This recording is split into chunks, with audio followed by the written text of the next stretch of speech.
Hi Jacinta, thank you so much for making time. Okay, I can see Rogers, I can see Becky, and yeah, the rest will just come in.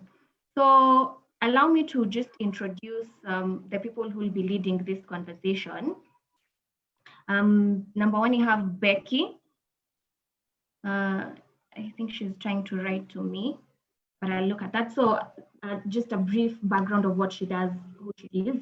So Rebecca Kemu, that's her official name. Rebecca is a prolific legal enthusiast and law student at the University of Nairobi. She is and most of you probably know her for this, she is the immediate former vice chairperson, UNSA, University of Nairobi Students Association. She is a strong champion and ambassador of the BBI initiative, something I'd want for us to talk about later on. She is also the legal advisor at KUSO. Rebecca is interested in democracy and governance, and she travels around the East Africa region, mentoring and engaging with young people on matters democracy and good governance. She is also a sitting member of the East Africa Legislative Members Association and an alumni of ULEAD and the Limika Initiative. Rebecca also, through her foundation, Big Sisters, is changing lives and inspiring young women and girls. I don't know if, Rebecca, you can hear me so that we can just hear your voice.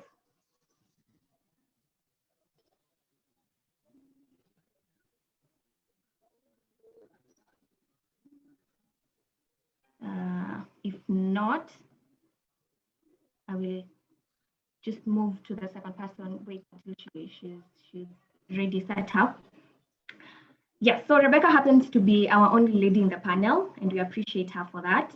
The next person we have on our panel is Juan Kebaso Morara, not a very new name to some of us. So Morara is an adult male of sound mind. Not my words, but that's the Twitter bio. That's I got it from his Twitter. But other than that, Kebaso is a law student from Kenyatta University School of Law. He is a self-made millionaire. He is a veteran student leader from KU. And he was the former opposition leader for Kenyatta University Students Association, commonly known as KUSA. Morara has actively participated and in several national and international forums for leadership and integrity. He is an entrepreneur with investment in pottery, dairy and animal production, and also the owner of Morara Investments. Is Morara here with us?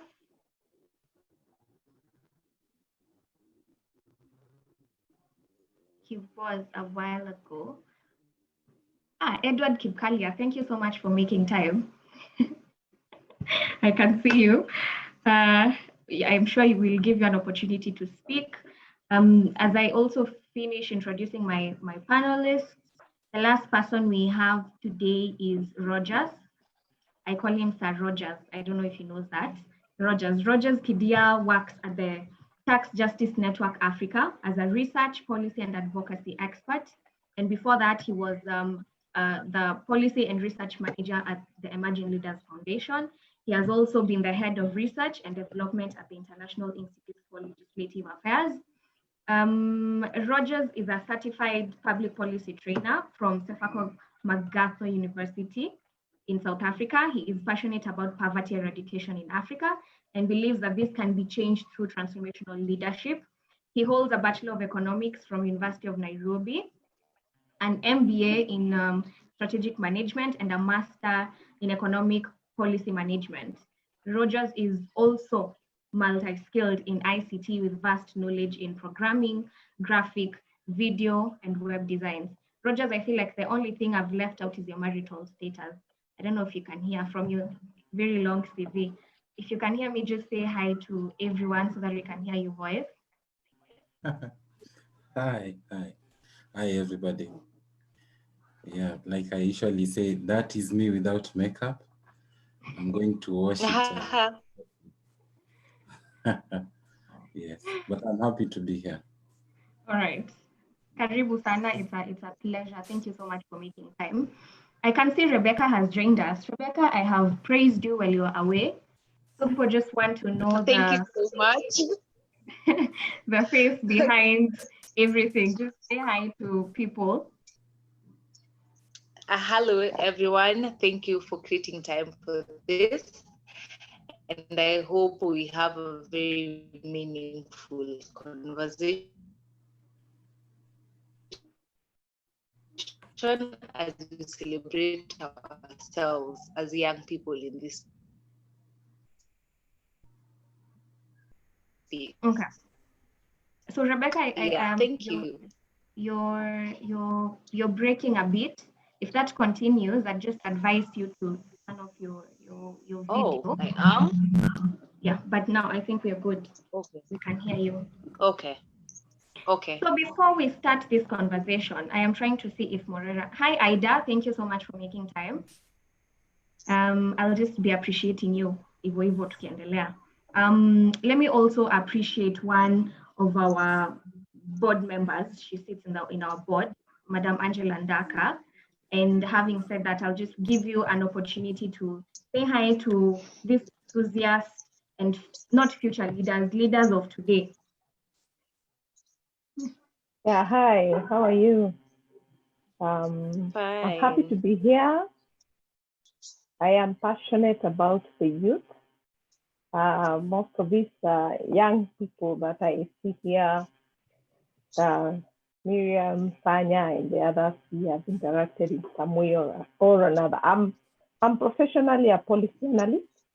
I'm in public policy and I'm currently a PhD student in New Zealand, taking PhD in sociology. Yeah, but I'm passionate about issues of ethics, issues of policy development, agenda, looking at inequalities. That's why I always look at youth as part of my case studies, because they are they have actually experienced, they're actually victims of inequality and unequal systems in our countries in Africa. Yeah, so I'm happy to be here. We will interact more. Yeah, and these young people are doing a great job. I just look forward for a time when Kenya can be led by the young people, as the statistics show, because I've been looking at statistics this evening and they're crazy. Yeah. All right, thank you so much. As I also finish up this session, I don't know if I have an echo, if I still have an echo. No, you don't. Okay. Sawa. So as I wrap up this session, I'd also want to appreciate our partners for this particular session. The Zizi Afrique Foundation. Maybe Walter, you can just say a word or two and tell us what you do. I'm giving you free airtime here.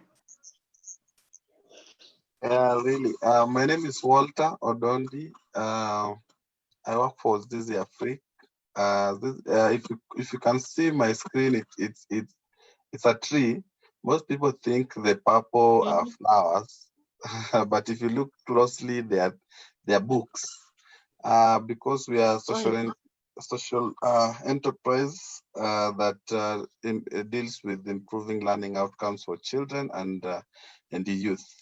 And we do this through research, capacity building, a lot of curricular development and engagement of young people in TVETs and basic education. Yeah, that's basically Zizi Afrique in a nutshell.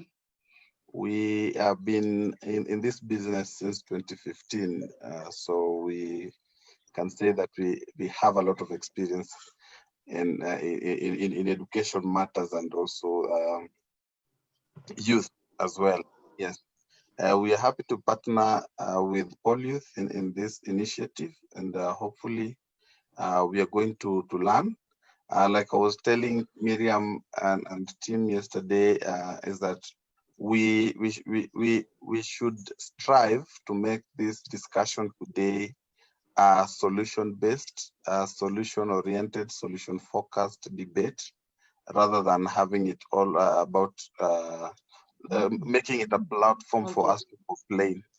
So it's okay for us to give the problems that we are facing, but if the session will end with only us having given problems, then we wouldn't have met the objectives of this session. So if we have problems and then we have solutions at the end, that would really be an awesome. I would consider myself to have done my work in this world. God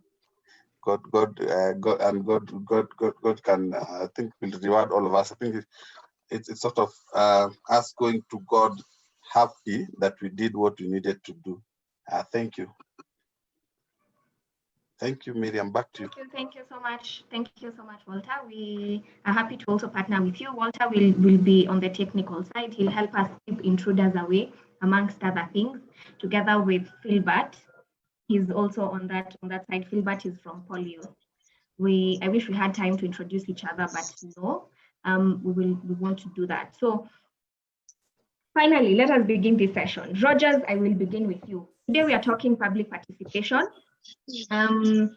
Before we dive deeper into the topic, I want you to paint for us a picture and tell us what public participation is all about. So we had conversations all around last year about the public participation bill and the threshold.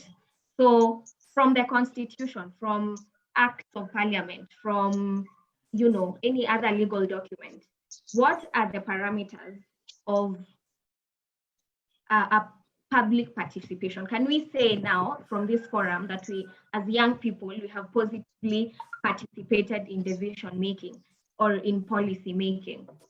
Rogers. Thank you so much, Miriam.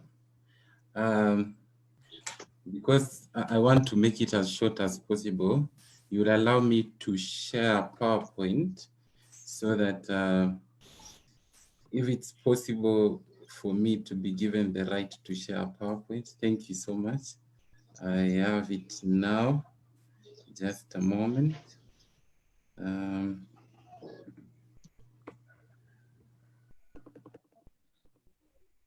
hope everyone is having a good time today. There we go. So I prepared something short for us today. And I come from a background of teachers. So they usually say a background is more important than an overview. So I will try and give us just a, is it okay? Yes, it's okay. Good. So there's this catchy phrase that with this discussion about the deep state and all that, I just wanted to throw it there as I introduce the issue of public participation. And it says the greatest power is not money power, but political power. That's why people in business, everyone is trying to get a hand in politics. I will urge maybe Jacob, if you can try to mute your speaker because I can hear myself. Thank you, Jacob. So before we talk about the issue of public participation, just in 2 minutes, it won't make sense without a simple history of what politics or democracy, as it were, is based on. So I'll just use a minute here. So before the 5th century, we didn't have anything called democracy. Generally, what we had was aristocratic governance, which means that we had this leadership based on heritage. So if you came from this particular family, so families exchanged rulership across the world. And this was also known and common in African societies where we had chiefdoms and kingdoms, whereby it was headed by a certain king and a line of leaders. But around that time, the 5th century, there were these constant bloody and fightings amongst two Greek aristocracies, and this is I don't know if you guys have watched a certain movie called 300, or maybe a certain series called Spartacus. There are two Greek aristocracies, that is the Spartans and the Athenians, who constantly fought against each other. And because of that, people were tired, and they started a revolution on governance system. So the Athenians were the first people, from the common thing that we know, the Athens. They first introduced the aspect of governance, and that is democratic governance in 462 BC. So it started out as direct democracy. So direct democracy, it involved a certain system where everybody assembled in a certain, let's say, something like a stadium or an auditorium, and they voted on issues that are affecting them. For example, water supply or supply of foodstuff, that time. So over time, they had to improve that because it was unsustainable with the increase of population. Because during that time, the population was a bit small because of the constant wars they had before. So they introduced something called representative democracy. And this is what is the basis of public participation. So for representative democracy, this involved electing or choosing of specific people who represents people in a sitting. So for example, in this particular locality, we are going to choose someone who we assume will go and quote unquote in Swahili tetea our own things. So they will go there and advocate for the issues of the people. So that was now the introduction of representative democracy. And that representative democracy formed the basis of everything that we have right now. And for Africa, actually, in terms of our history, we were not very far from it because Nilotic communities, for example, the Nandis, the Luos, the Maasais, had a form of council of elders who are elected by the people to go sit and politically lead the people. So someone will ask, what is definition of politics? So politics is basically in economic terms, because you'll allow me to use political economy to define politics. Politics is simply the competition for allocation of resources. And that brings me to the whole question of participation and engagement. Because now we have people who represent us and quote unquote run government, we need a system whereby at some point people engage with the elected people. So quickly, there are two terms here. I know we usually confuse this a lot. And those two terms are participation versus engagement. So I've had so many people confuse those terms. And also when you see our laws, the terms are a bit convoluted, but just in terms of principle and understanding, when we talk about citizen engagement, it's a top-down initiative whereby it is initiated by government. So the government says you want to hear the voices of the people. So they come up with engagement policies. And then citizen participation is a bottom-up initiative. Generally, it is initiated by citizens. So in this particular discussion, I think participation is key because we are not government. So when you talk about participation, I've written there, but because of asymmetry of information and power, so we assume that government has the knowledge, has the power, has everything, distribution of everything that now we don't have. So for us to access those opportunities or resources, we need to participate in the platforms that governments have come up with. So I won't bore you with all this information because there are so many articles. In total, we have around 17 articles that talk about participation, and it provides for, I'll just pick two here and then go fast. So for example, Article 33 talks about public participation should respect the freedom of expression of all participants. And in Article 35, the Constitution guarantees the right to access to information for all its citizens. So there are so many articles. I think maybe Miriam, we can organize and share this with everybody. So they are constitutional because Constitution is the supreme law. Then the laws, we are supposed to come up with laws that support what the Constitution says. So that's where legal provisions, or what we call the legislations, come into play. So the first one, so allow me to run through this and then we'll be done.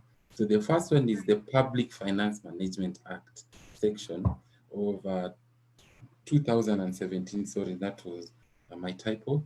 So this talks about generally about the issue to do with the budgeting process. So county governments are to establish structures, mechanisms, and guidelines for citizen participation. And also this also talks about the national government. We have two levels of government, that is the county and the national.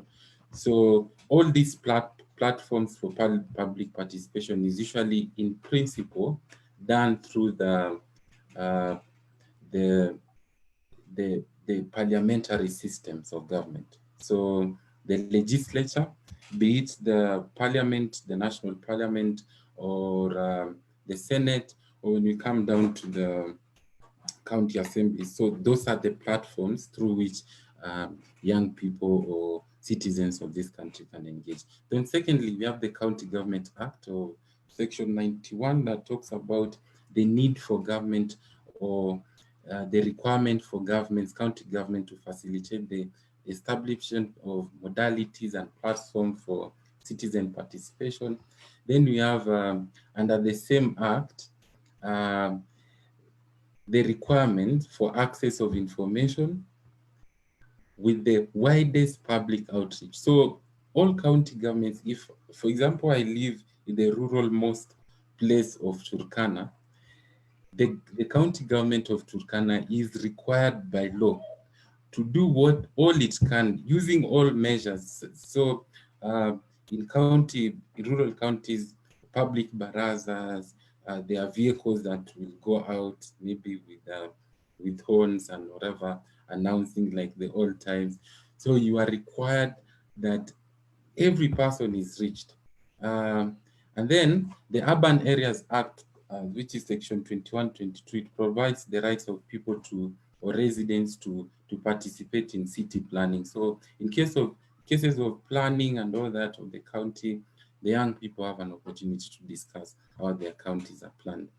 And then public procurement and disposal.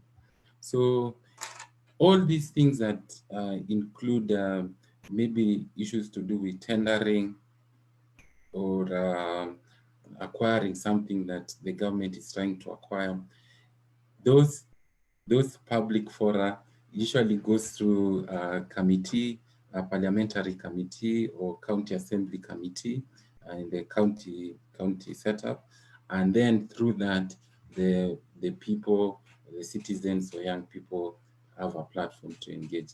And then I wanted to include two more. So the first one is Access to Information Act. I'm really passionate about this because I was part of the team that was drafting this Access to Information Act of 2017.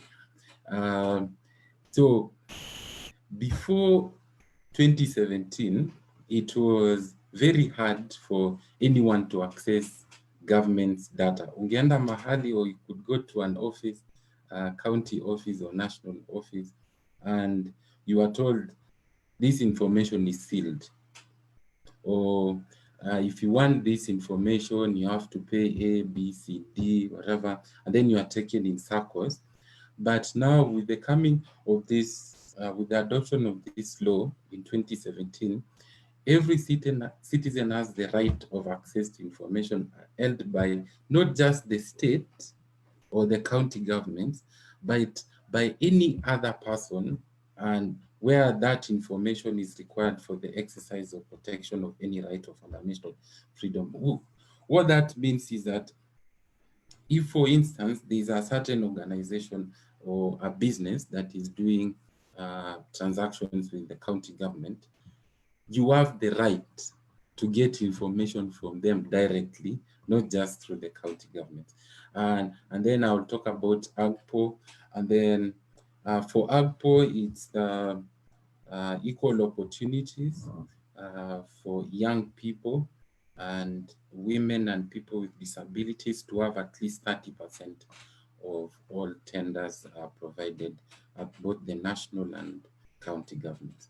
So with that, I think I will throw it back to Miriam. Yes. You've said exactly what I wanted to hear. Like, I like how you're leading this conversation. So this is how I just moderate. I'll pick anyone because I know we are young people and I feel like I'm privileged to know most of you. So this is what it's supposed to be. We are supposed to know how the tendering process, because ignorance is it's not an excuse. We're supposed to know how the tendering process in counties. We're supposed to participate. Now, I want to pick Matthew for just a minute before I bring in Rebecca. Just one question. It's a yes or no answer question. Have you ever participated in any of these public participation forums? Matthew Awol, have you ever participated in any of these public participation forums? Several times. I participated several times. Several times? Many a times, yes. Many a times you've participated. Yes. Okay. Do you feel like young people take this forum seriously? That's one. Are young people adequately represented in such forums? They are not represented because the young people themselves, they are not willing to attend to those public forums, even when it is advertised. Even when so young people tend to be so busy, and they see to it is as if it is not necessary for them to attend such meeting. Okay. Such forum. Okay. So when we began this entire discussion, and that's how we try to, frame our discussions. We highlight a problem, and then we try to equally highlight a solution. So, Madam Angela, allow me to bring you in on this, because I remember there's a time we were having this discussion. Do you think it's about time we revolutionize how we view public participation? Should we therefore then bring it closer to the people? Because if we say we are a generation that is very technologically enabled, can we then, or what other solutions can you propose to bring public participation closer to our people? There's an interesting, before you come in, there's an interesting YouTube, it's a TED Talk. We were actually supposed to highlight it here. I think Philbert had a problem with it. And they're saying if, for example, public participation forums were brought to our institutions of higher learning, then we will have more people getting engaged. So it's not a matter of the government waiting for young people to go and participate, but to make public participation actually youth-friendly. As we wrap up this conversation of public participation, Madam Angela, if you can hear me, what are your thoughts? Is the government doing it all wrong? Is it not, Generation Z friendly and millennial friendly? I don't want to blame the government as well as blame the youth. Ideally, when you talk about inclusion, when you're talking about participation, we are looking at inclusion into decision making, and both the youth and the government have their role to play into all this. First, I would like to talk to the youth concerning what youth need to do. One of the things that I normally say is that I used to make this joke over and over again, and everyone thinks that I'm crazy when I say that politics decide what exactly you do, who you are. Basically, I would even use a joke like they can even decide who you marry, because politics play into every facet of our lives, and even where you can't see politics, there is politics playing in decision making and all that. And so there is need for the youth to take a deliberate effort to get into the decision stable, because when decisions are made, they are made and they are stuck into a paper and they are qualified to be used to make, like they may be made by 10 people, but they are applied on 1 million or even plus people and all that. And so decisions can be made and they will continue to be made whether you are present or absent. So it's you to choose whether you want to be present when they are being made or not. That's you.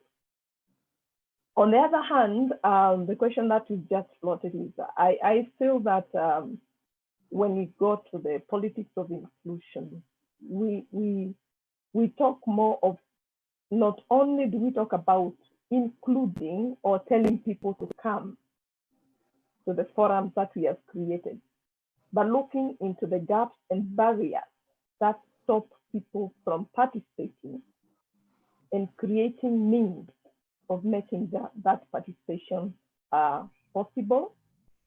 And one of the things that I think the youth have been missing out is a barrier. Actually, which comes as a barrier is most of those participations will happen in the village, especially when we talk about counties. I've gone to some of them. I've also participated in some of them, and practically getting time to get there and being in that participation may be challenging, especially if you want to make a contribution towards what you want to see in your village, in your county, and all that. And so governments have a responsibility to create a channel for the young people to be able to participate. And that is when I ask myself, if social media is good for politics, rather for campaigns, we normally use social media for campaigns.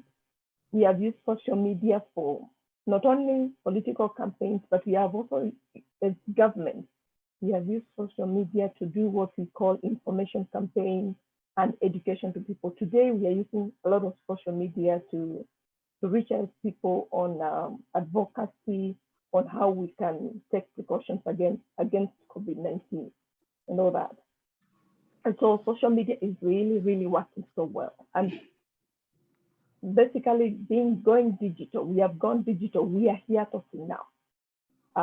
I wish we can create such forums where now the young person who has a class in Kenyatta University, who has an internship to attend to, or who has a Kenyatta at UON, a class at UON, and they have to attend that class. At the same time, they still feel they have a responsibility to contribute to the development of their county.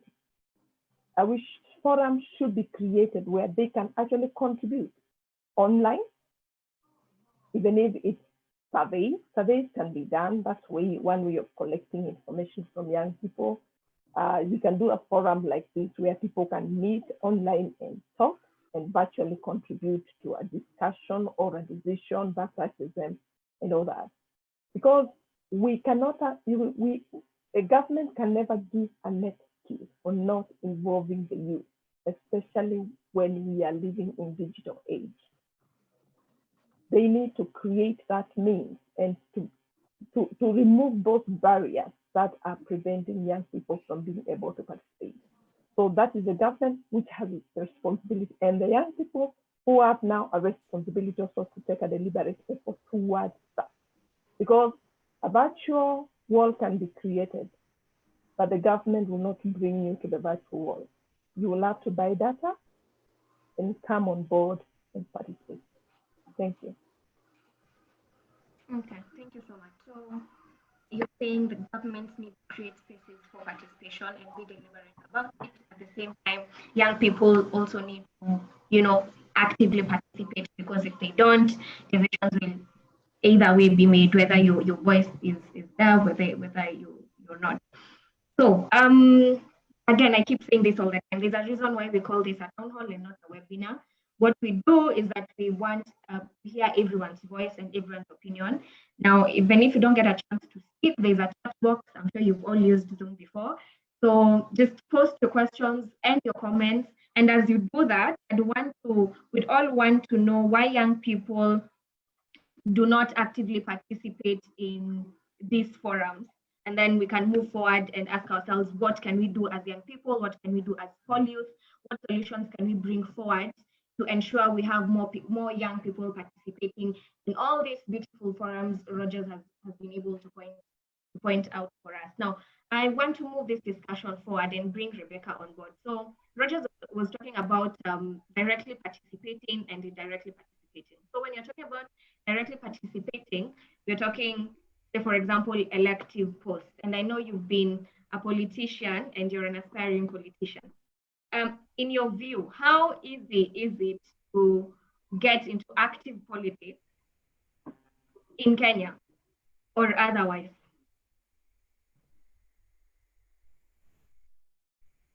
Your mic is muted. Just unmute your mic.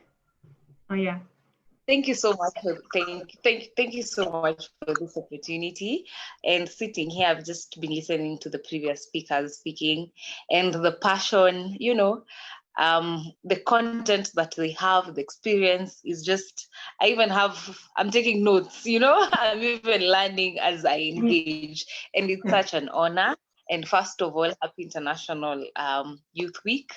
And it is a pleasure and an honor to be seated here this afternoon talking about issues that are not our personal issues, but they are national building issues. And this is what, public participation is all about. And when Matthew was speaking and he was saying that young people shun away from public participation, well, I would say that it is both true and false, in the sense that we want to participate. Me and you, Miriam, want to participate. Me and you, Asema, want to participate. But the issue is this. One, the spaces are not friendly. As the previous speaker said, you find that the average age of African presidents, first of all, is around 60, 65, the last time I checked, while the population is at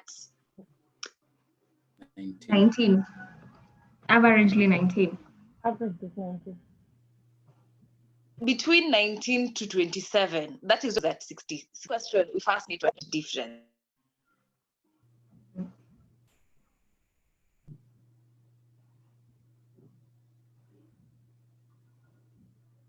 Gosh, I think she's breaking. And then if we address the age difference, this difference, we will be able to. Okay, so Rebecca, just turn off your video so that we are able to hear you to get clearly. Mitigating this issue of age difference. Miriam, just turn go off on. your video. Rebecca, if you can hear me. Pardon? Just turn off your video so that you're not breaking, so that we can get clearly.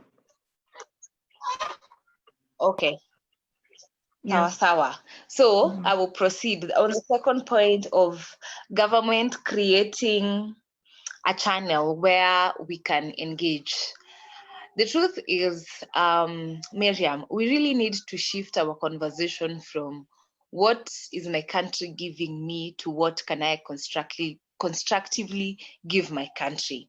Because if we change our approach from what can I get to what can I give, you will put actually more effort in making Kenya, a certain country than people, always wanting to go to the port, always wanting to drink more from the country, that you really don't put in effort. So I think as young people, first of all, we need to accept that a national building agenda is an agenda that requires effort. It is not an agenda that finds you where you are. So with that mindset, we move on to the political space. And as we got our first presentation, we were told that politics is basically an issue of dividing resources. And for me, for the longest time, this was theory until I actually now got to the seat where the doors were opened and I had to join politics. It is not as easy. And especially being a lady in the space, I think I will say it is not as easy. It takes a lot when it comes to your emotions, your intellect. It really goes deep into your pocket. And it is a journey that most people, it is a journey, I would say, I'm sorry for that. It is a journey I would say is not for the faint-hearted. So for young people, the space is not ready. For women, the space is not ready. And I even feel sorry for the young gentleman, Morara. I wish Morara was here to tell you, because the truth is, if Morara and I are given the same space, the Constitution will favor me and say, she's a marginalized group. But for men, it is double the struggle. So politics, the space has not fully opened up. We are a young democracy. And I think as young people, it is up to us to keep on cultivating democracy for us to get to where we want to be. Okay, thank you so much. So you brought up a very interesting point. And Ida, just allow me to unmute your mic. Ida Jacinta, because you've been where Rebecca has been. You've tasted politics, and I'm sure you plan to, move forward. If you can just unmute your mic, I just want you to tell us, do you think the Constitution favors women more than it favors men in direct politics? Either, if you can hear me, Jacinta, either of you, the first person to unmute their mic. Sorry, Miriam. Can you hear me? Yeah. Hello, Miriam. Yes, Ida. Yes, Ida. Can you please come again? Sorry, I was in a noisy place. Didn't hear you well. Okay. All right. Yes. So what Rebecca is trying to say is that when it comes to elective positions, the Constitution tends to favor women when it comes to actively participating in direct politics, elective posts. Do you agree with her that women are favored because they are quote unquote marginalized? Okay, thank you. Thank you for that question. Actually, with the Constitution, I can't say it favors women because we are marginalized or something like that. Yes, women are the marginalized majority here in Kenya. Almost, with the current census, it's us, the women, and of course the youth, who covers majority of the population. And when you talk about the Constitution favoring women, I can't say it actually favors us, but of course it gives us a right to participate in these positions. The Constitution also allows, the 2/3 gender rule, which has been actually, being fought for sometimes, the gender bill being excluded, being an issue every day. And actually, right now, when we see the National Assembly, the leadership of the National Assembly is actually men. We can say, just a few days ago, Honorable Gladys Wanga, the former women rep of Migori, Bay County, yeah, she won a seat, something really good, but it really needs dedication as a woman to navigate the intricate political landscape here in Kenya. It really needs determination and interest and passion. I don't think it favors us because, our system has been patriarchal since forever, So when we say the Constitution favors us, I don't think I agree with that. Just a few of us really can make it to that space. And it's us women to actually claim and own this political space. The likes of Charity has been, Honorable Charity Ngilu has been really active in this sphere. And I can say that examples of women we really have to look up to, because when we sit and say our Constitution favors us, then I can say then we wouldn't be, having all these problems navigating the leadership spheres or nomination fields, or, just being appointed for a seat, something like that. So I think it's up to us women to actually align ourselves with the agenda of, what we want to promote in politics, if we have to participate. So yeah, the Constitution allows us to participate, give us the room, we have the right as women, but it's not easy.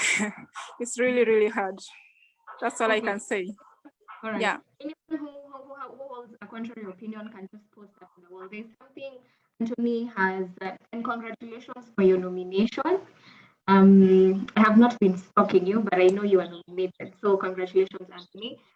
He says the issue on youth lies in the attractiveness of those who are running the process. Most of these forums invite those leaning towards the agenda, those willing to change the narrative must cultivate platforms that will enable their agenda hard.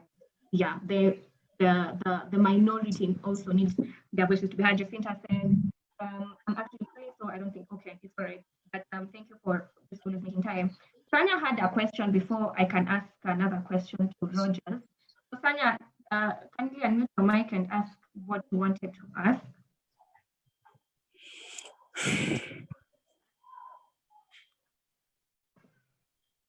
Okay, thank you very much. So I think Rogers has laid to us a good perspective with regards to the legal empowerment as far as public participation is concerned. But I'm looking at it in this way. So since we began devolution, the foundation of devolution is first public participation and bringing governance closer to the people. But you realize that one of the issues that has always been there, especially when it comes to issues of accountability, where public monies are concerned, the issue, or maybe even the budgetary processes. So the issue of public participation has always been perceived as just something a minor issue. So my question was, or will be right now, how then can we ensure that public participation is indeed implemented in all the 47 counties in a way that can actually form a good accountability process in as far as our governance is concerned? Because if possible, is there a way we can also conduct this public participation in our vernacular languages so that everyone can get to understand what is being budgeted or what is being planned in the respective counties? That would be my question. Okay, so Sanya is suggesting a solution. Can we bring public participation at the grassroots level, and can we use vernacular language to actually do that so that we reach as many people as possible?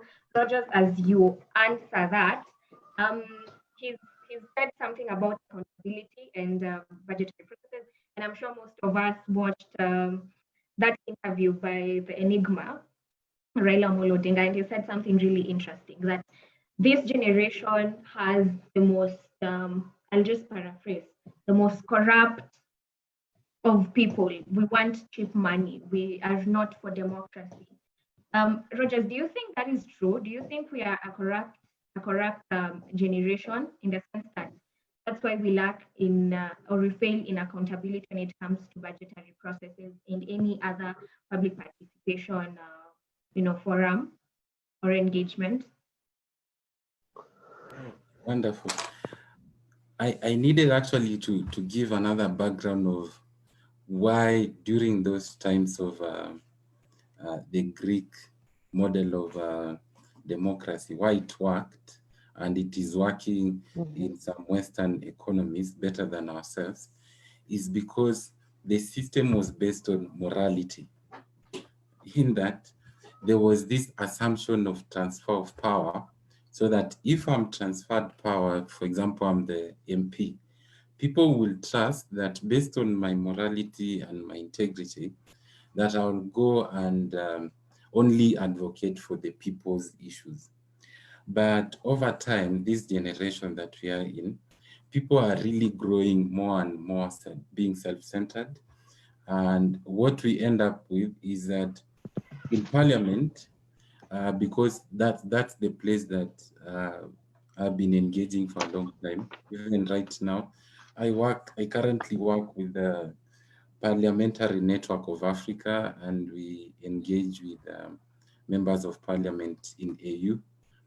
And I can tell you that there are very few members of parliament who have the heart of the people. The first thing they usually ask, because we usually give them solutions and propose ideas to help them in domestic resource mobilization and how to increase the government spending or reduce government spending in different areas. But every single time, Sanya, that we have such a meeting, they will always ask for kickbacks. They will always ask, if you are taking an hour to talk to them, they will always ask for sitting allowances and all that. So you'll only find these youthful, that's why I'm encouraged. You find these youthful MPs across the region who are actually coming up right now. They are very eager to learn. They are very hungry to engage. And for me, that gives me hope. And even just this morning, I was talking to a certain MP from South Africa, and he wants to help come up with a law on, it's called IFFs, that is illicit financial flows, particularly in their country. And he wants to marshal all South African MPs. So you find some groups of people. I can hear a chicken. It's all right, just continue. Maybe I want to share something here just quickly, because I've had people talking about opportunities, existing opportunities, other existing opportunities in, let me just do that quickly before that thought is lost on me. Let me do this. I was meant to do this, but in the next session, but let me just point this out, because when people talk about youth participation and politics, what comes to our mind is just the first one, running for public office. We have 6 other or 5 other opportunities that from the laws that have and constitutional provisions have listed to us, I've tried to bring them home. And the first one is running for public office. So we have currently the 5 elective seats: president, governor, senator, MP, MCA. Under MP, you have the normal MP and also women representative. So it's a challenge to all of us that these opportunities are there. There's no age gap. The only age gap that or age limit that is there is for president, but the rest, it's open. You can be 18 and be a governor. You can be 21 and be a senator. You can be 19, be an MP or MCA. So right now, all those age limits were removed. Then something that is very interesting, again, in terms of running for public office, I'm encouraging you, because I'm also a young person, that running for public office is something that can be done. And I know I'm working with some friends of mine. I have now 29 that are planning to run for different political seats in 2022. And we are having. Can I just, Rogers, if you can Yes. hear me? Yes. I am 20 something, very early 20, and I want to run for a political position, as many of us here. I don't know if, Edward, you can hear me. Ipalia, my good friend, I just have a very simple question. So yeah, thank you for unmuting your mic. What Rogers is showing is very attractive, and we want change, and we think young people can do that. Well, they can actually do that, but is it the issue of party politics? for us to get there, you need to be nominated by your political party. Are our political parties, in your view, youth-friendly, in the sense that, as young as I am, not very experienced, I can actually get nominated by my party, yeah? Because if I'm not nominated, then you can go the other way of being independent. But do you think our political parties, as they are very youth-friendly for us to run for such beautiful positions? All right, thank you very much, Miriam. It's an honor to join this. Hi, Edward. Kumbe, you are here. Hi. Hi, I'm here. Yes. Good to see you. Good to see you. So, the challenge that has been happening in our political parties has been quite a lot in terms of having a favorable environment for our young people. Remember, most of these people who have been there in political parties have been the older generation. And most of the time, the young people have been what from Kono being used in the political youth wing.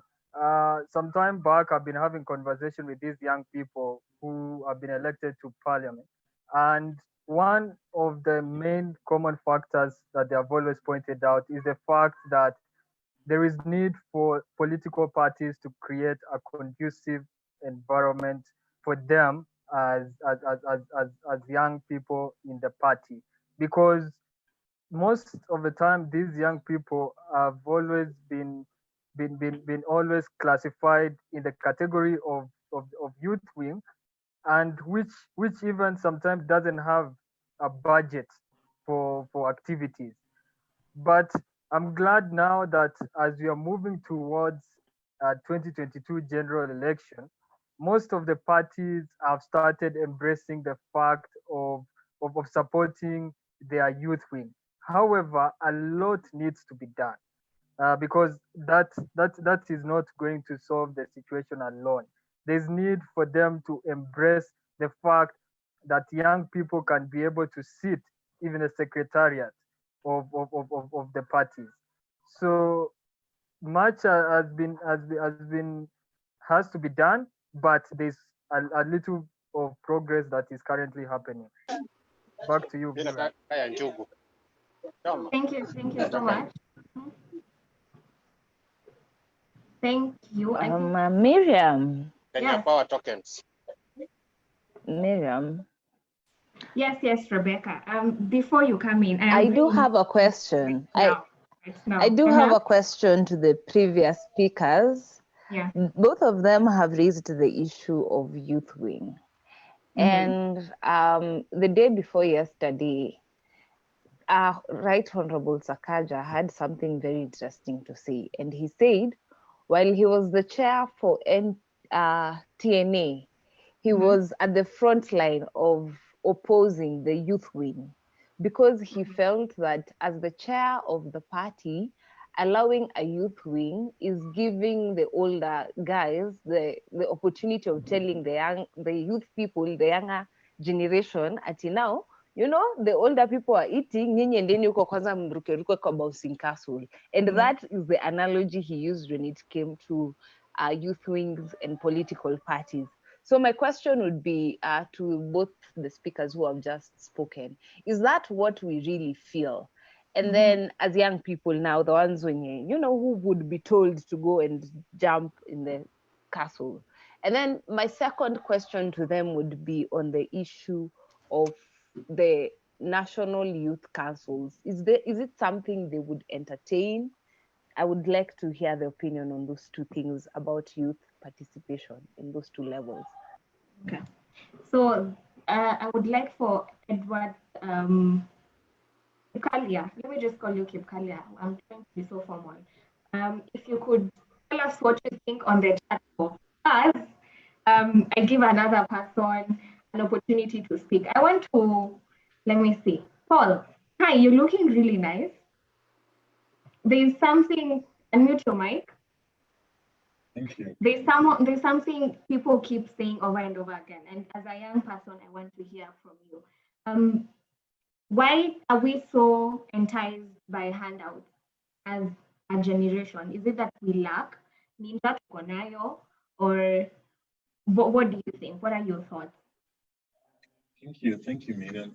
The conversations about youth are very interesting because, we have them so many times, we really do. And the problem is that there is never, it's like we are not even walking through a tunnel. We are just walking in a dark box, where there is no light at the end.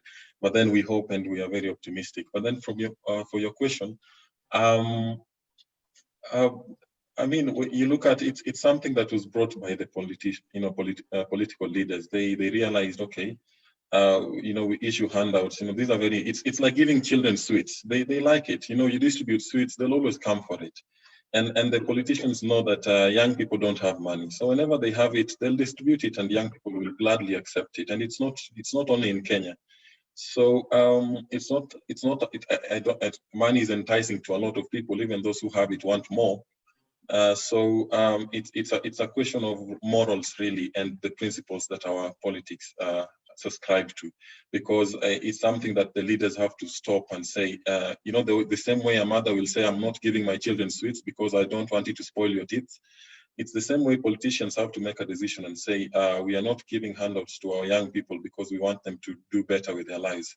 So if our political leaders will keep giving money, young people are going to keep receiving it. So we either have to put a law that stops them, stops handouts completely. But even though I'm sure there'll still be handouts being given under the table, but then it has to be very, very deliberate that handouts in any election, platform warrants discontinuing of that candidate or cancellation of that party. The party has to bear some responsibility. We have to make a deliberate attempt to put our leaders to check so that they take this as a personal responsibility to not put our young people into in a position where they're compromised with finances. That's what I think, Miriam. Thank you. Okay, thank you. I don't know why this analogy of bouncing castles and sweets is really funny. Okay, just a minute. Rogers, do not remove that slide. I like where this conversation is going. I like how it's building up. So before we continue, I'll let Angela say something. Probably, I hope it's not about bouncing castles and sweets. Actually, I wanted to comment about the bouncing castle. and it's something that I've been hearing a lot of speakers say over and over again. A lot of us, because we are actually in a conversation, we are saying that youth are not given, youth are not allowed, youth are never done this, youth are normally told they are in the youth wing and all this and all this and all this and all this. When you listen to this conversation, you can almost hear a group of people who are waiting for that space to be created. And when we talk about the policy participation at county level, those public participation forums, that's a forum that I would say that I expect government to create that participation space and all that.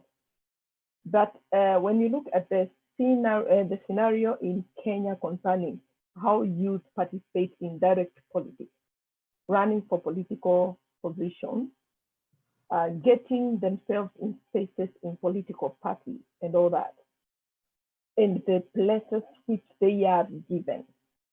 I would like to be very categorical.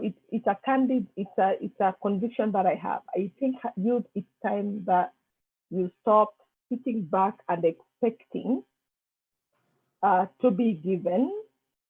But like Rebecca said, that you should not be sitting there waiting to be told, now go sit there, we are going to tell you what you are supposed to do. And then after that, you discover that decisions were already made, the cake was already shared, and you were given the crumbs, actually. And youth, I am expecting youth now to be coming more forward and more, like Sakar just said, when you find people sitting around a table sharing a cake, and you are not given a seat. As a youth, pull for yourself a seat. Don't wait for the seat to be given to you because it may never be given to you. Pull for yourself a seat. How you pull it, God help you, strategy. It's about political strategy, how you are going to do it. And pull for yourself a seat. Definitely when you pull for yourself a seat, it means that there was no plate for you on that particular table. So you've got to find a plate for yourself, pick a fork, and share the cake together with the others. I mean, it's about bulldozing your way through into the decision making, into where the cake is being cut, into the real deal. Because the political parties are very shrill. I don't know how to put it, because I have ever sat in one of them in what was called a policy advisory group. And you sit there and you realize there are like 10 or different groups, and they are like subsets of subsets of subsets of others. So you never even know where you belong there and all that until you get to a point that where you assert yourself and you say that I want to know, well, what I'm doing here, what is my role and all that. And you define it, people will not like you, but you've got to assert yourself and ask, not wait for, ask. Ask to be given. And if you're not given, look for a strategy of getting there.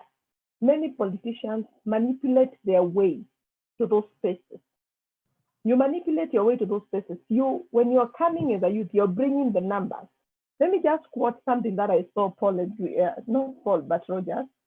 I was looking at statistics today, and under 35 years of age, according to 2019 data, we have 75% of the population in Kenya. Those are under 35.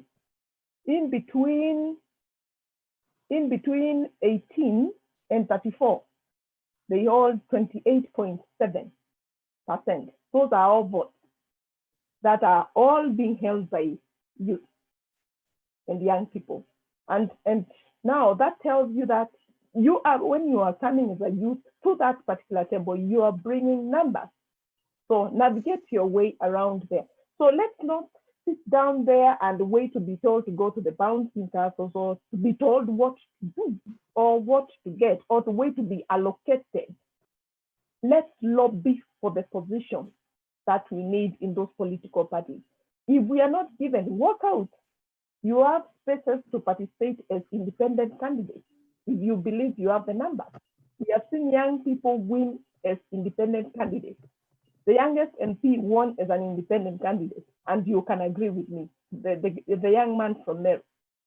So I believe that we need to do something about our own attitude towards the political parties and our own power exchange, because it's about the power we have against their power they have. Thank you. All right, thank you so much. Gosh, I do not even answer what I don't know. So I have an input. Just a minute. As Rogers finalizes on his presentation, and I'd want Rebecca and David to just listen carefully because I have a question after this. So Roger, Tanya, I know you have a question. It's not really a question, but it's just an input. 30 seconds. Time is running out. Just public participation. Because I think what I'm trying to understand it from what Paul was saying, because I think the biggest challenge you have in our country, why mostly we find our youth are more of issuing the hand. Give me what you have so that I can vote for you. It's more of something we need to look at. Who are the owners of the resources, the means of production? You see, so the inequality that is there in terms of the production, the means of production, it is what has led to many people either being unemployed or not having those resources to be able to offer themselves as equal members whenever decisions are being made. So I think it's a challenge to us even as youth. we need to think, where do we want to position ourselves? Because we have governance entails the economic part, the political part, and the social part. So we must want to position ourselves in all these aspects so that you're able to also offer ourselves as equal partners. When it comes to money, if you own a means of production, you'll also have a voice. You have something to give, you're not receiving.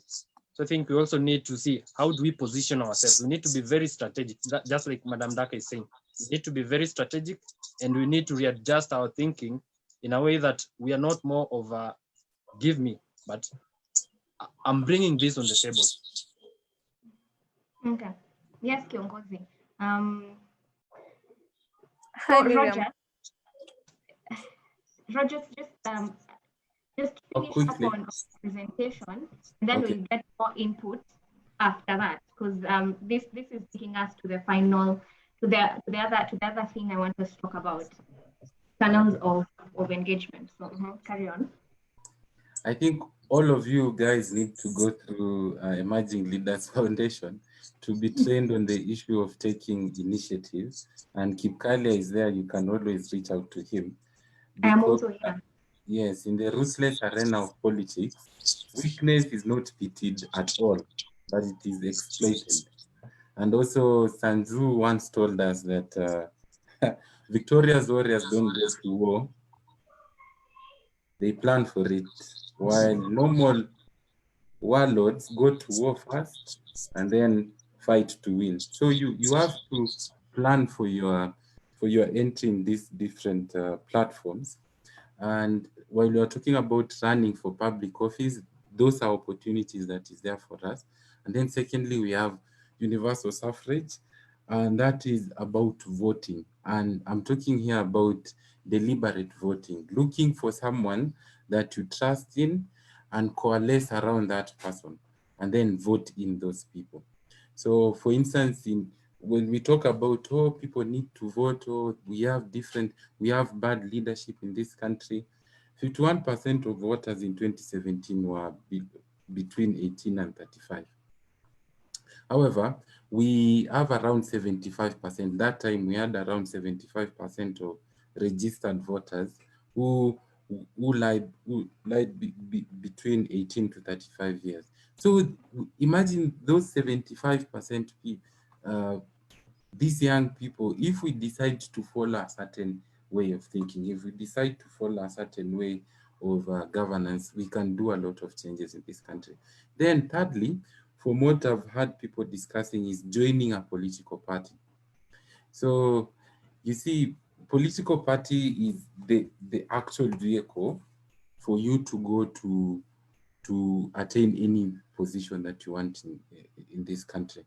And so I joined a political party recently or some time back, and I was part of a strategy team for a certain presidential candidate.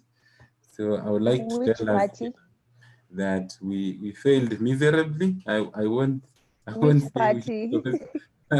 allow me not to say. Embarrass yourself. Embarrass yourself. But I learned a lot in terms of strategizing, in terms of plotting. So people plot, people come up with tactics.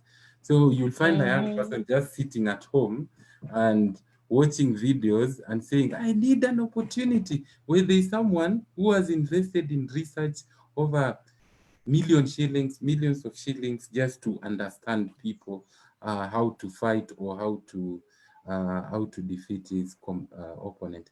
Then fourthly, this one I have to say it the loudest voice I can: interest-based advocacy and lobbying. And the word interest-based is very deliberate there. I want to encourage all of us that if it is possible, look for an interest area. If you are interested in issues to do with health financing, for example, these issues of health cover, if you're interested in issues to do with agriculture, take that line, look for guys who are interested in the same line, coalesce together, either form a front group form a CSO, that is a civil society organization, or join an NGO or a political faith-based organization. All of these things, pressure groups, ensure you are where your interest is, so that when it comes to fighting, you are fighting based on passion, not just based on hearsay, oh, mtu wetu, nini. So interest-based advocacy is very powerful. And quickly, I'll give you an example. In Zambia, there's a group of young people, just, I think 5 years ago, they started an interest group. They are very passionate about research for Zambia because there are no research on development issues in Zambia. So they just decided to do their own research one by one. Right now, they are one of the biggest CSOs in in Zambia, and all funding institutions, these big ones from the likes of Bill and Melinda Gates Foundation, when it comes to Bloomberg, when it comes to these people from Open Society, they are all funded and they run so many projects, and governments actually approach them. Now they are doing it for their neighbors in Namibia. So the power of interest, and these were just two young people who were interested in research-led development. So fifthly, the issue of participating in public fora that has been either facilitated by national and county governments. So like you said, there are so many public fora that usually come uko mashinani. Maybe Kikalia can speak about this, but we went around and we were stunned that there are opportunities there. And because young people have not coalesced based on interest-based issues, you find them, you'll go the first public forum, maybe they are talking about the budget, which is very important. And because you don't have an interest, you've not researched on it, you don't have the latest information on it, you just become a passenger in those public forums. So again, I'm encouraging all of us, look for an interest, be good in it, and then become a voice on it. Once you become a voice in it, running for public office will be easy. Participating in this fora will be easy for you because you'll become a voice in that area. So this include budget making processes, planning, monitoring processes, and also there are talks for also policy making, all policy making before. So there's a difference between a policy and a legislation. So policy is like a principle on which a law is based. So previously, when we had things like, for example, mental health policy, there were no public participation opportunities for policy making per se, because it is a function of the executive, that is government. But after review, right now, all policies, be it executive policy on whatever thing, it has to go through a parliamentary committee for approval. And before a parliamentary committee approval, they always bring up the issues of public participation. So even government policy, be it Big Four agenda or whatever, all these policy documents have a way of public participation. So it's not just budgets, it's not just about tenders and all that, but there are opportunities everywhere for public participation. Finally, there is something that is noble, and again, Kipkalia can talk about it because young people at Emerging Leaders are taking this up, and that is the opportunities on developing petitions. So petitions are quote unquote like prayers that you direct to county assembly or parliament through your member. For example, it can be an MCA, or it can be just a private member in the Senate or parliament, whereby you write a petition for something to be discussed in parliament. And I'm really proud there is a member of the team where I was before who helped out with petitions on for people who come from the Western region. I think Sanya is from there. Issues to do with Disco Matanga. You've heard Sauti Sol, Disco Matanga. So there were issues with Disco Matanga whereby teenage pregnancies were very rife in Busia County. And just through an action of an individual, he wrote a petition to the county assembly, and all disco matangas are now regulated in Busia. The same, there's another guy who wrote a petition to the National Assembly discussing for Parliament to discuss issues to do with HELB. So he was raising the issue that immediately after 1 year, you are started to be surcharged on your HELB. And many people here are affected, but this guy just decided to look at the opportunities in law and took it up. And that matter was taken up, and there's a young parliamentaries network that is currently looking at it. So in many words, I'll leave it at that for people to check this, but the ladder, the actual ladder from manipulation, is my namesake. It's called Ladder of Young People's Participation. It starts from manipulation, whereby young people are manipulated, and then the ideal where we should be in terms of when we advocate for issues, we should be at a point whereby young people's initiatives, decisions made in partnership with others, or if it becomes, if worse comes to worse, young people's initiatives and leadership is considered. So we participate both in leadership, and we also start our initiatives, and we engage constructively. So I'll ask you to leave that there.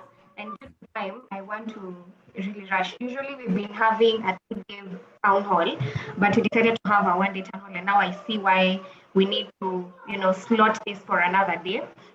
And before I give my solution, because I really wanted this to come up, alternative ways as young people we can engage the government. And thank you for answering the question even before I asked. So without targeting anyone, I wanted Morara to be here so that he can answer this particular question. But maybe Rebecca, you can answer. So despite knowing all these things, or maybe we don't know, you tell me. There are various ways we can, engage the government, but more often than not, as young people, we choose to riot, not peacefully. We choose to boycott. We choose to demonstrate. Why do we go that direction? Is it because it's a last resort, or we feel like we are not heard and that's the only way the government can hear us? Why are we so violent when it comes to participating? First of all, sadly, it is not usually our last resort. It is usually our first resort. It's where we turn to first. If you're angered, you react. And I think it comes as a result of anger and disappointment and frustration that has boiled up and has been kept in for a long period of time, and especially amongst the young people. You can imagine someone is having issues getting a job, probably hasn't paid rent, doesn't know where he's getting the next meal, probably has a child at home, and this person, when they turn, all they see is government is not. At the end of the day, this person is bound to be frustrated, and this person is just bound to lash out and just be angry. But that being said, we also need to understand as young people, our approach when it comes to the national building agenda should be very sober, should be very sensible, and we should come from a point of,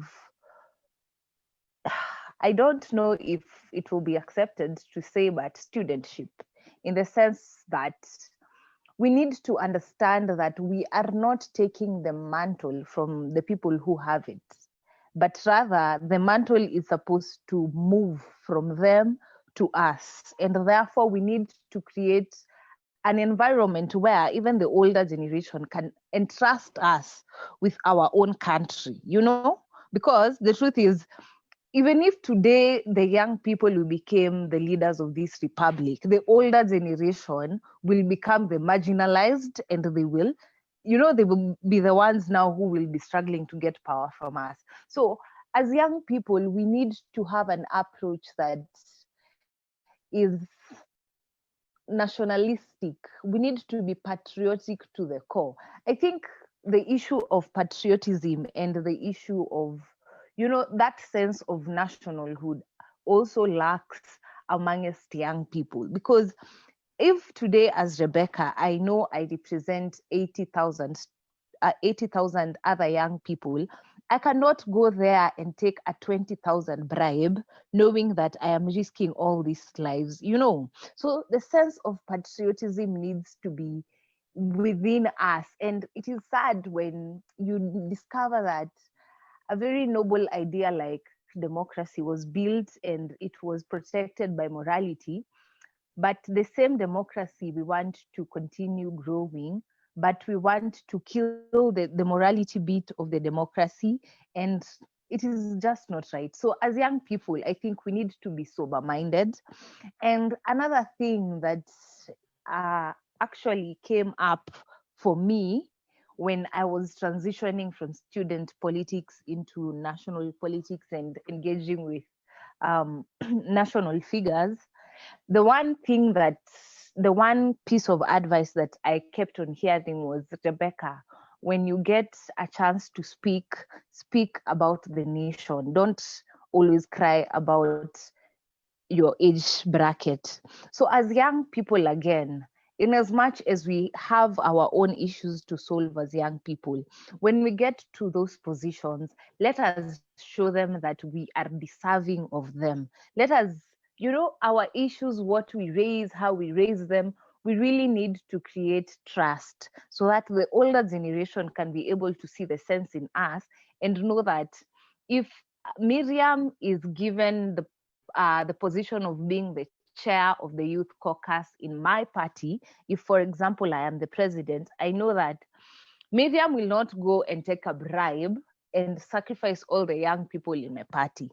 We need to create that level of trust and maturity. And I think maturity and trust in leadership, it is all a personal business. Because yes, you can lie to people that you are sober in your thinking or you are visionary, but in real sense, when they sit down and look at you, they see, this is just textbook banter, let me just put it that way. So we also need to be very futuristic and we need to be very grounded in our values as young people.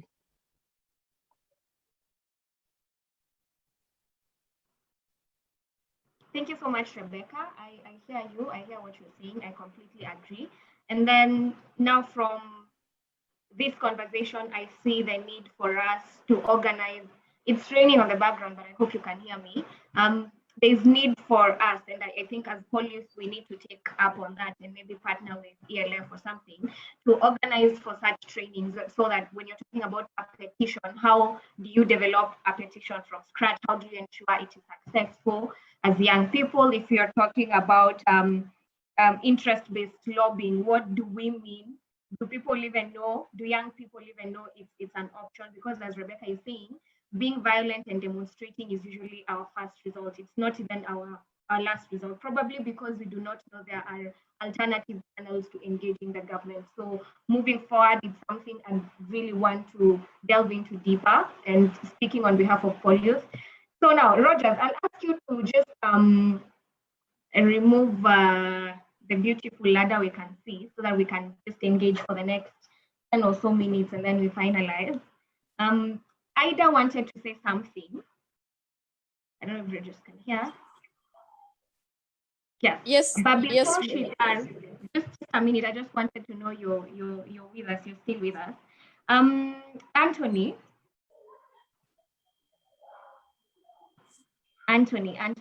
if you can hear me, just respond. This is a very I can hear you. Yeah, thank you. So you were recently nominated to on behalf of youth. I'm just trying to find out the nomination, but you tell us which nomination. So we've had criticism, and this is out there. We've had as young people being criticized that even when we are elected or nominated in parliamentary positions or in the Senate, we do not act, accordingly. But I mean, you can tell me if that is true or not according to you. So do you think the young people who are already elected or are representing our generation, do you think there are true reflection of who we are as a people? Miriam, now the question is no. The answer is no, sorry, because they are not, they were never picked on the interest of young people. They were picked on the interest of the party, yes, and the interest of the parties. And I've actually loved what Rogers has said, interest-based advocacy. So we must learn what interest did they go with there. It is not our interest. But as and actually why I have joined, that's why me, Rogers, Kipkalia, we've been at this thing I think for over 13 years now. We've seen this talk, yeah. So basically, what we will think, because I think me and Kipkalia have gone around the country, we've collected views in terms of youth in politics.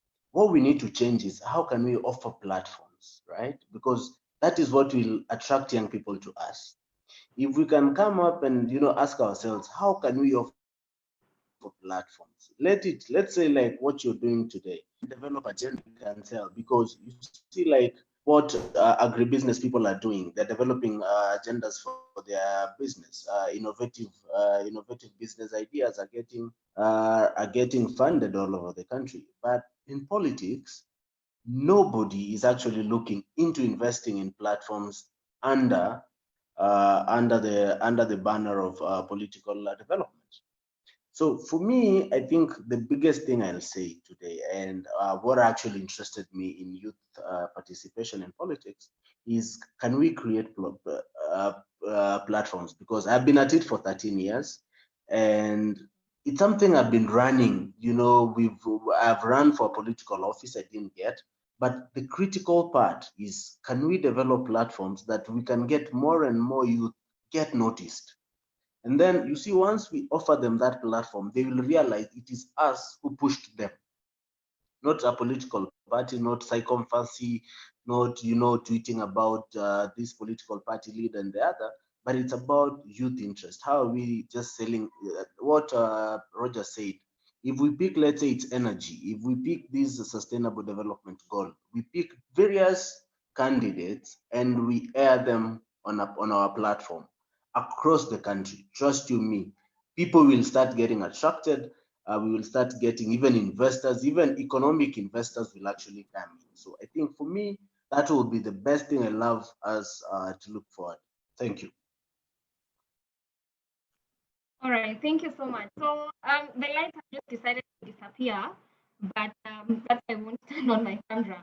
So as we finalize, Ida wanted to say something, but before she does, I'd just like to read out some of the comments made here, and also recognize Sarah. Sarah, thank you so much for always making time for our forum. Sarah is from Taweza, East Africa. We will be having you guys pretty soon because we want moving forward to influence policy from a research point of view. So Jacinta was saying, according to me, I don't think the Constitution favors women when we're talking about women being favored in elective positions. Paul said, since transparency and accountability seem like a long shot, I agree with the suggestion of bringing the forums to institutions of higher learning. Is that a solution we can adopt? I would love to hear from you. Diversifying how these forums are conducted has the potential of drawing more participation from the public, which I completely agree. Jacinta also talked about women again. According to the digital rights report released today by Mzalendo, it notes that the key challenges facing acts and laws in Kenya is impunity, and they are shielded in secrecy. How do young people engage given the current breed of leaders who have a lot of impunity? I'd also like for you guys to comment on that. So, Ida, you wanted to make your submissions, and Kalia has really talked a bit about what we need to do as young people moving forward. All this will be combined, and all these solutions will be combined, and we'll create one document. You can always find our policy briefs on our website. So from what everyone is saying, again, I need to iterate this. I think moving forward, keep earlier, David, Anthony, we need to, expand this forum and just maybe segment the solutions we're talking about into, particular training sessions for young people and maybe mobilize. So this is not the last time we are having this conversation. So Ida, just say something before we wrap up. Hey, thank you so much, Miriam, for this chance again. Well, I just wanted to clear something. Well, I'm really honored to be here, and actually I wasn't nominated for the top 35 under 35. I was actually the oversight committee under that initiative, and I'm really happy to see few of the nominees here. Anthony Davids is here. I think I came across the name of Edward, right? Yeah, so I'm really happy to see you guys here. And I've been reading the charts, going through the charts, and I saw most of us talking about the generational gap in Africa and actually the leadership age in our public service. So just to tackle a bit on that, I can say that, yes, it's true. The leadership age, actually, in most African countries, Kenya not excluded, is 60 years almost, when the average age of the population is like 19 years, actually continentally. So when you talk about the leadership in the public service, that's an issue we have to actually talk about. Then if we don't, then I don't see the reason why we should be engaging much on, dwelling or complaining about our leadership involvement. So on this part of our governance structures, the public service sphere, the political space, I think that we have to realize the importance of intergenerational co-leadership, where youth can actually co-lead, can co-create policies that actually matters to their needs and address their, their challenges at the same time. So as a country, it's high time we engage our senior leaders, our senior sisters, our senators, our leaders whom we engage with every single day from, from the county level, in the Senate, in the National Assembly, to actually, involve them in intergenerational dialogues, so that they can then actually see our importance, our voice to be heard in this. So when we co-lead, when we co-create policies, I think that's one way that, as youth, we can really venture into this space. And as youth, I would advise us to actually claim this space. Let's claim this space, and I'm so sure we'll see a very tangible results. And of course, we have to always make noise about the youth responsive policies in such. I saw yesterday the president actually launched, the president in concert with the CS, Margaret Kobia, they actually launched the Kenya National Development, how is it called? The policy on youth, KYD, yeah, I think, yeah, they launched the policy 2019. So as youth, I think those are the parts that we have to engage on when it comes to memorandum submission, the National Youth Council election memorandum. We actually participated on that as an organization, and also the pandemic response and management bill, how the government can actually tackle COVID-19 in consolidation with the youth. So these opportunities actually come to us as youth, but then again, we exclude ourselves from this. We say, no, politics is not my thing, but then again, at the end of the day, this politics is actually define what we do as a community, as youth, in terms of political engagement, employment, and such.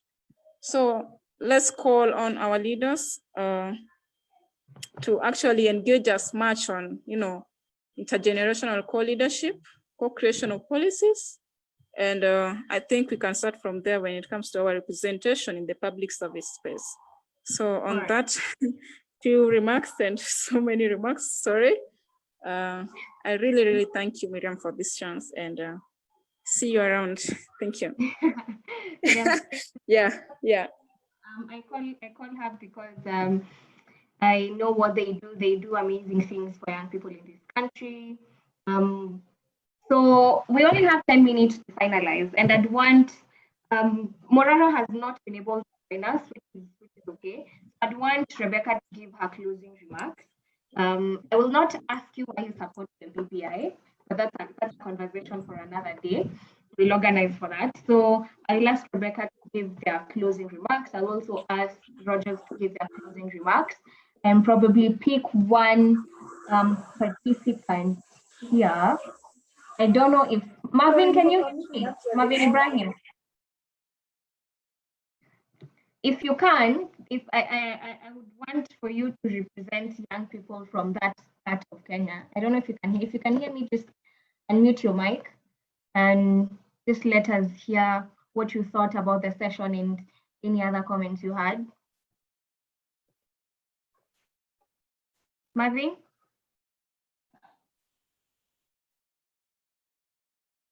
It's all right. So, Rebecca, closing remarks. First of all, I would want to thank all of us for creating time and having this conversation. I hope we have all been inspired, to go on, and you've been psyched up to continue doing what you do for this country. I have been personally. It has been a very educative session. I have taken my pen and my book, and I have learned a few things that I will definitely build up on. As young people, as we leave this forum and as we finish the celebrations that we have been going through for the young people and celebrating ourselves over the week, I would kindly ask all of us individually, before you think about the position that you want to take, before you think about our country, ask yourself a very personal question, which is, when I get that seat, who would I want to be, and what would you want to be said of you after you are done with that seat? I think if you're able to ask yourself those two questions before you develop any interests, you will notice that there is need to shape our character as young people, our mindset, and even our value system as individuals. Because if we are able to do that as the leaders of this country, we will be able to become good role models to our peers and probably change the narrative of young people are rowdy, young people don't understand. Let us be the change that we want to see. Secondly, I would ask that we need to engage government as young people. We need to knock the doors, as it has been said. If you go to a table and you do not find a seat, pull a seat for yourself. If they don't cut for you a cake, kindly, with respect and confidence and a loud voice, ask for your piece of cake. I think that is how we will build the nation. But the third and very important point, which is closely tied to the first one, please, all of us, and at an individual level, let us be patriotic to this country. Let us not use the country to advance our personal interests, but as we develop different interests areas that we would want to work on in our country, let our desire to serve be genuine. That's all. Thank you so much, Rebecca. Be sure we are calling you back pretty soon. Thank you. All right. You're doing. We hope to partner moving forward and your upcoming. Let me not break it here. We'll have a separate session for that. But individual. Thank you so much for making time. I'll have Roger say something and probably two more people just for gender sensitivity. Roger, parting shot.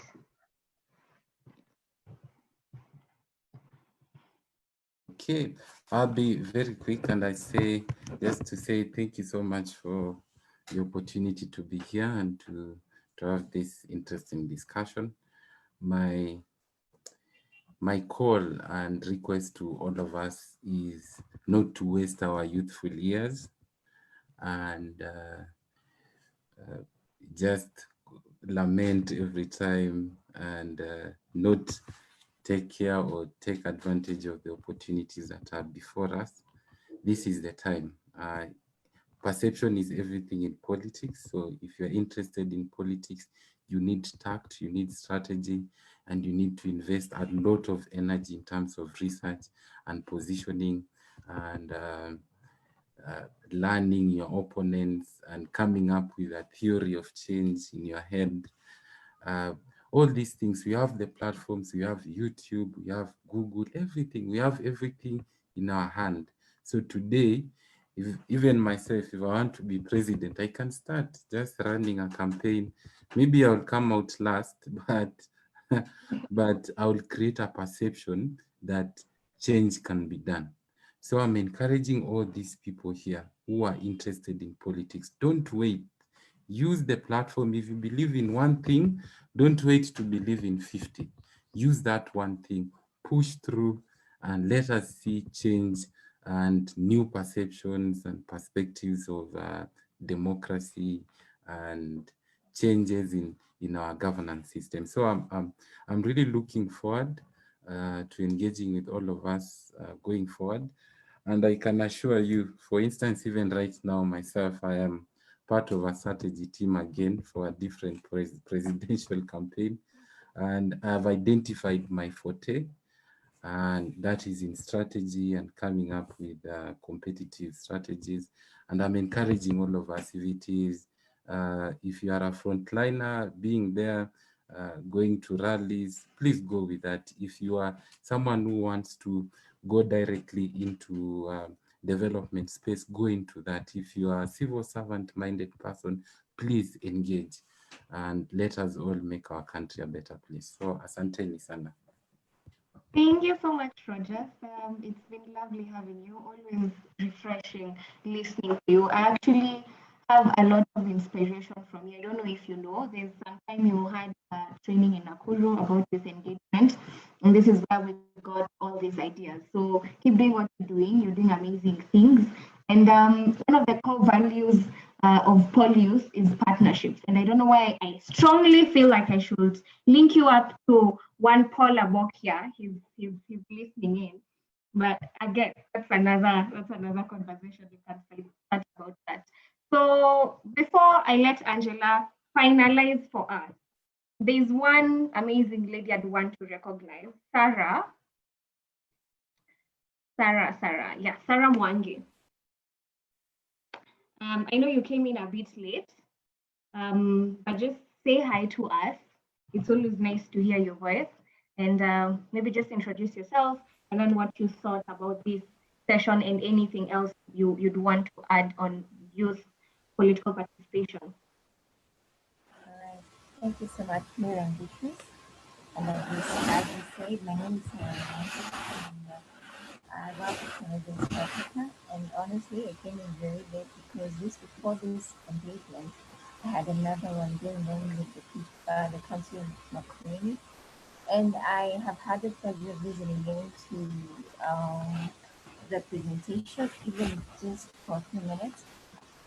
And I would just say that if anything, if there's something that we perhaps as the youth can give to the country, is if we throw ourselves into political leadership and all these opportunities, but being more intentional.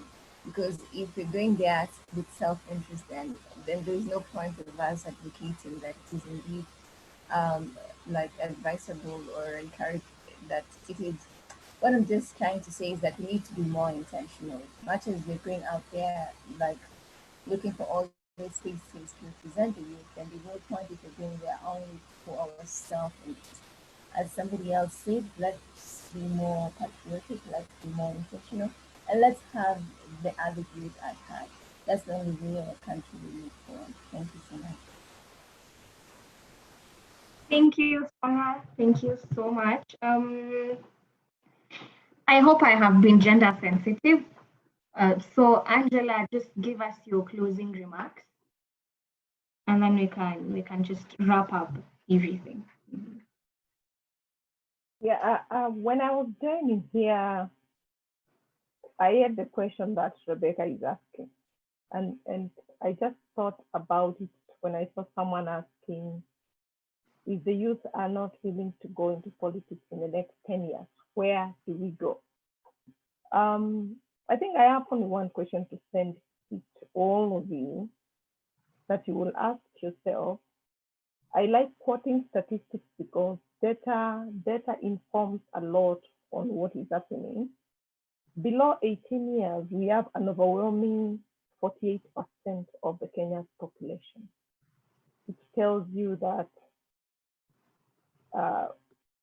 practically we have a big number of young, let me call young growing people who need serious decision makers for them, or serious decision makers with them, or mentors for them as they grow into leadership and all that. So what would you do with power if you're given a position of power today? That is what I would ask a youth in Kenya today, because looking at what kind of leaders we have had, the kind of self-centeredness that we have experienced, the kind of allocation of resources that is too skewed, and decision making that does not consider the vulnerable of the community. It means someone has to take power, and if you sit on that position of power to bring change, what change would you bring, or what would you do with the power? Because the minute you sit there, you are on a seat of power. You're supposed to exercise power.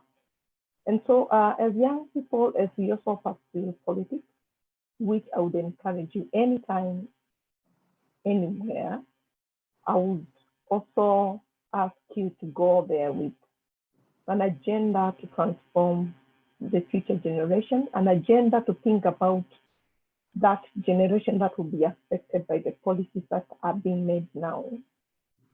We have that 49% plus us to 75% whose education policies are being made for, and they affect our future. Most of us who I am in my 40s, and I am not going to be affected by the education policies in Kenya, per se, so to say. And if I am sitting in a position of power, I'm making a decision for a person who is sitting in primary school, secondary school, others who are not born. So other decisions like in climate change, energy, issues that are touching on governance, democracy, we are talking about BBI now, who is going to be sitting on the realm of power and all that. So we ask ourselves, when those policies are being made, are they being made for the youth now and for tomorrow? And if we got an opportunity to sit in power, what difference would we make? What would we do with power concerning the generation of now and probably the generation in the next 50 to 100 years to come? Thank you. Thank you so much, Angela. I think those are questions each one of us has to, sit down and think as individuals, as a generation moving forward.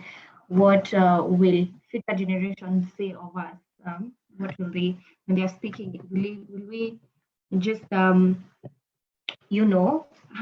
influence, positive influence at that, or not? And so, which brings me to my closing remarks. These conversations we have, these town halls we organize for, one of the reasons we do that is for young people, to engage young people and to, start conversations. If they are not conclusive, they are never conclusive, but I believe you picked a point or two, you've asked yourself a question or two, and you either feel motivated or challenged. And these are just some of the things we aim to do as an organization. And if I'm to just summarize what I've taken, in just like a minute, we are way past time. Rebecca has said the mantle is ours.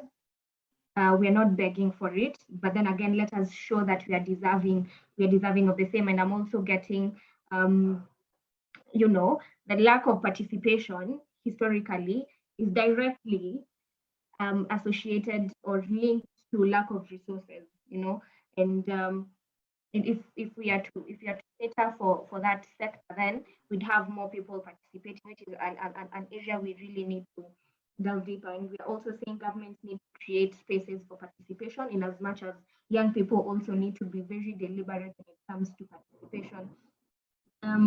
Because as it is right now, the spaces are not youth friendly. But then again, you need to pull out your seat, even if it is not offered to you. You need to be there when decisions are being made as young people. So can we look at budgetary processes in the county at the national level and be deliberate, actually attend and do research and stop being ignorant of what is going on, so that we have engagement moving forward. And I'm also getting the the vibe, or can we engage senior leaders other than fight them? Can we work in synergy, which is very possible.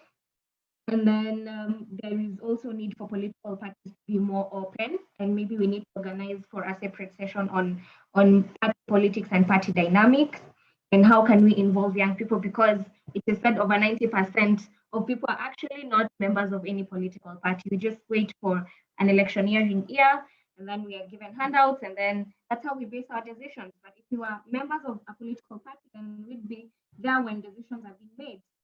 So again, from this entire conversation, I can't finish everything everyone has said.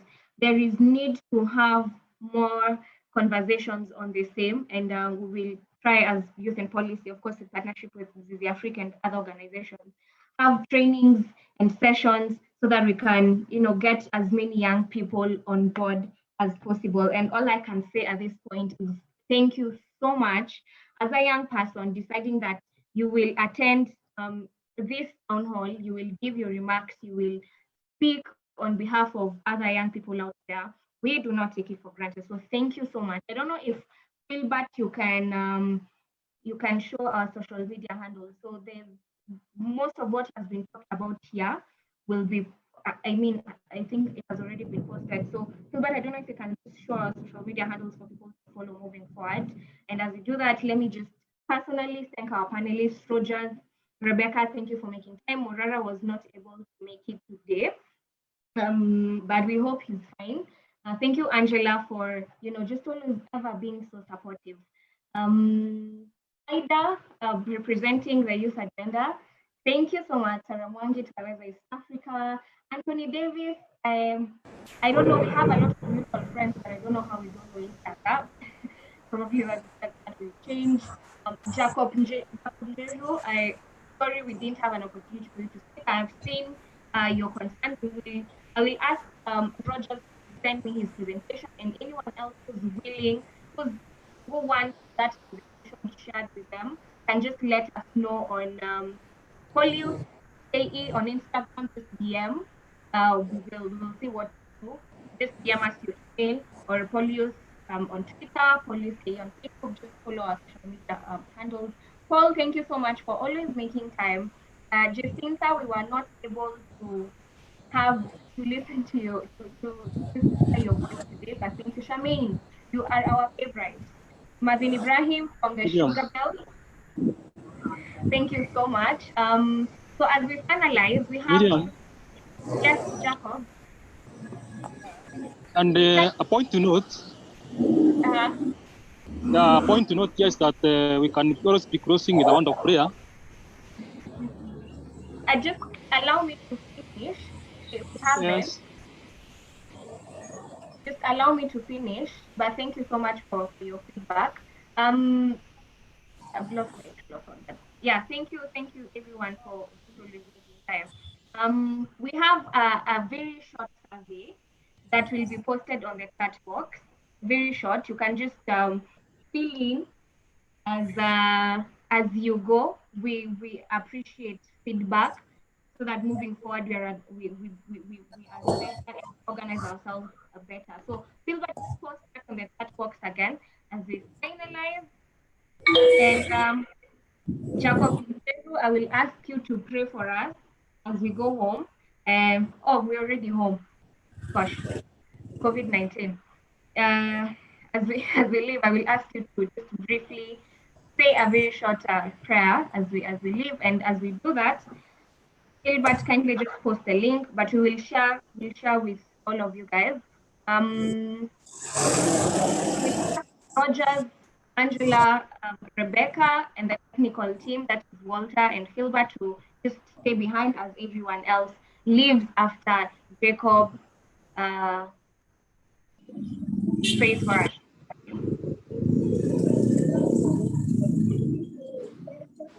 All right, Jacob, it's your turn. Let's pray.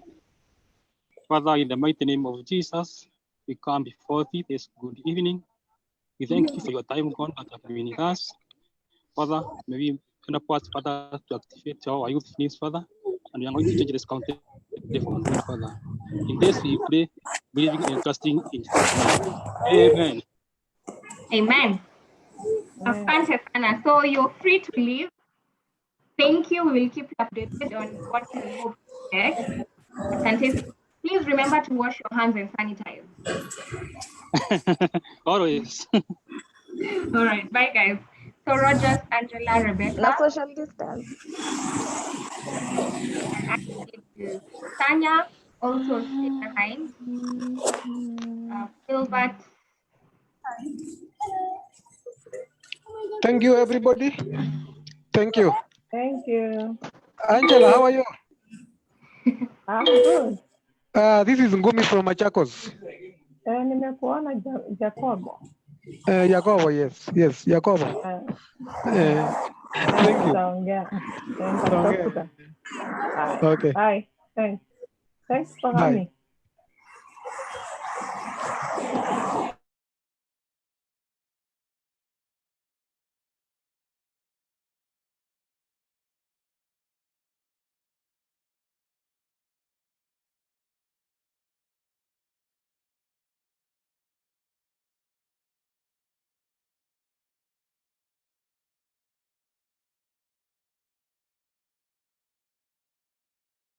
But just ensure the people we've said are the only ones that are here so that we do not take up any more time.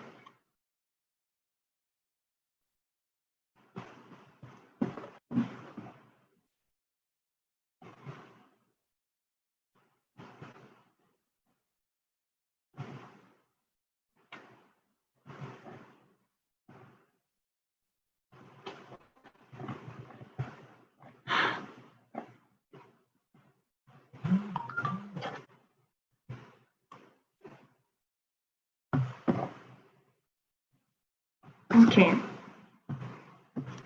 Let's reroute it. Wow.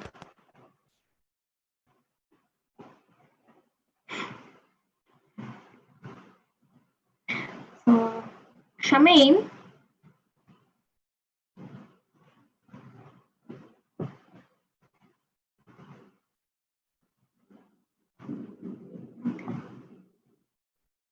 So we have Rebecca, Tanya. Okay. Awesome. So yes, just for the whatever your screen. We can.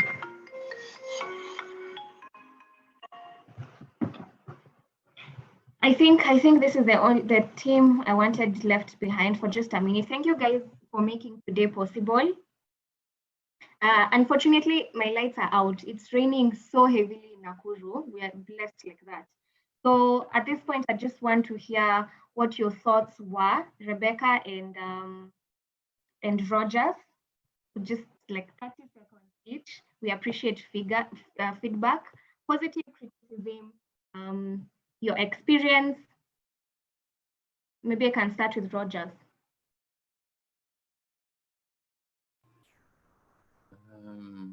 Okay.